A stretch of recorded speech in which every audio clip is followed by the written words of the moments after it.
C'est éphémère, hein, mais de toute façon, tout est éphémère dans ce bas monde de la famille. C'est vrai que voilà, là, je suis persuadé. Hein, ah, la Rolls, elle est magnifique, elle est toute propre, elle est toute belle, je vais la sortir. Je vais manger un caca de pigeon bien infecté au vaccin. Hein? Chut, ferme-la. Non, attends, frérot, j'étais calme, pourquoi? Putain, j'ai un filet de sperme depuis tout à l'heure, c'est chiant, vous avez vu ou pas? C'est très chiant. Non, là, j'étais calme. Pourquoi vous voulez me faire dévier? La story, on parlait de voiture.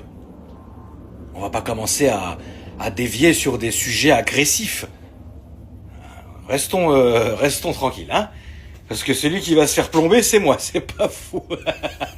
Écoute, tu vois, là, si je prenais la Rolls et que je sortais, bah, il y a des chances qu'il y ait un pigeon très malade.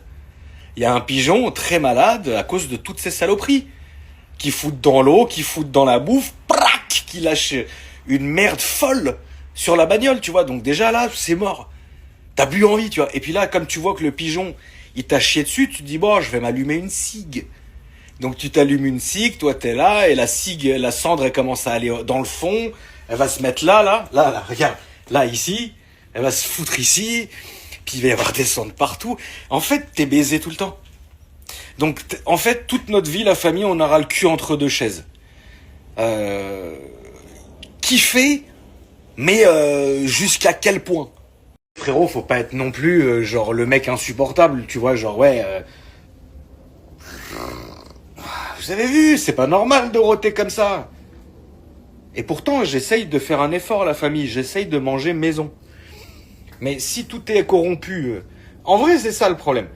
Tu manges dehors, t'es malade. Tu manges à la maison, on te ramène la maladie dans la bouffe à la maison. Enfin, tu sais, c'est pas normal de lâcher des rots comme ça. Hein? Non, mais tu le sais. Non, mais c'est vrai. Là, on vit une sale époque, la famille. On est plus proche de faire du stockage de riz que de rigoler. Hein, quelque part. Il faut pas rentrer non plus dans la folie, du genre, ouais, enlève tes chaussures quand tu rentres dans ma caisse. Ouais, fais pas ça, touche pas. Frérot, c'est quoi? C'est un musée, et généralement, en plus, tu te portes l'œil. Non, mais c'est vrai, c'est dans ces moments-là où tu te dis, ah non, je veux pas conduire, je veux pas la sortir, je veux pas truc, il t'arrive un truc de dingue. Tu te fais emplafonner par un mec sous ballon, par exemple. Ah, bien sûr. Ça existe. Toi, t'as rien demandé. T'es au feu rouge. Tu vois? T'es là, tu tires la gueule, t'as ta petite meuf à côté, elle fait des snaps, toi t'as rien demandé, finalement tu ne fais du mal à personne, mais derrière tu te fais emplâtrer. Tu te fais emplâtrer par Jean-Jean, frérot, qui s'est défoncé au ballon. Qu'est-ce qui fait que vos vies se sont rencontrées? Qu'est-ce qui se passe? Tu vois? Et c'est dingue. Mais c'est une réalité. Donc finalement tu seras toujours baisé, la famille. Regarde, la famille qui a rien demandé, qui s'est fait emplâtrer par Pierre Palmade, c'est juste? Ah ben non. Tu te dis, il y a eu un problème quelque part. Tu vois? Donc, non. Moi, je pense que de toute façon, regardez, de toutes les manières, quoi qu'on fasse, d'une manière ou d'une autre, on sera baisé. Voilà. En fait, c'est horrible. Alors, si vous êtes abonné à moi pour avoir un peu d'espoir sur le monde actuel, non. Allez vous abonner chez Oui Oui, hein, voilà, pas chez moi, non. Non, mais regarde, c'est comme ma famille, je vous ai raconté la dernière fois, j'avais ma famille qui remontait du sud, qui était dans un train vers Paris, tu vois, et ce train, à un moment donné, s'arrête, on ne sait pas ce qui se passe. Puis les gens se disaient, ah bon, qu'est-ce qui se passe? C'est encore une grève? Qu'est-ce qui se passe? C'est une panne électrique? Mais non, c'était des gens qui avaient gazé tout le train pour détrousser les autres. On est au Far West, la famille, voilà.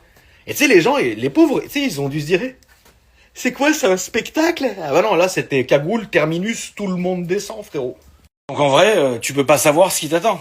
Tu vois, c'est pour ça, il faut pas non plus forcer le truc, tu vois.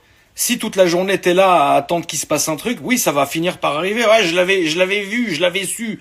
Ah bah oui, mes frères, mais combien d'années t'as perdu à pas vivre en attendant justement ce truc qui, si ça se trouve, n'arrivera jamais. Tu vois ce que je veux dire, même. Ça, c'est encore autre chose. Hein.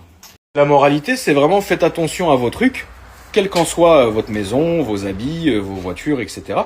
Vos objets matériels qui, de toutes les manières, ne vous serviront à rien, on le sait très bien, hein, parce que quand on va crever avec rien, puis les gens nous oublieront, et puis finalement, On est resté ici à un moment donné, et puis bon, bah voilà. Mais ça n'empêche pas de kiffer quand on peut kiffer, vous voyez. Et du coup, bah faut faire quand même attention à ça, parce que finalement, une voiture, quelqu'un qui laisse sa voiture sale, tu vois, bah c'est quelqu'un finalement qui, moi je pense que c'est pas une personne qui se respecte, quelle qu'en soit la voiture. Moi j'ai déjà vu et j'ai connu des gens qui avaient des voitures qui valaient 2 000 à 3 000 euros, tu vois, mais qui étaient dans un état qui était très très bien, parce que ces gens-là faisaient attention à leurs objets. Et à l'instar, j'ai vu des gens qui roulaient avec des voitures à 200 à 300 000 euros qui étaient dans un état catastrophique parce qu'ils s'en battent les couilles sous prétexte qu'ils ont de l'argent. Mais l'argent, ça ne fait pas de toi une personne propre.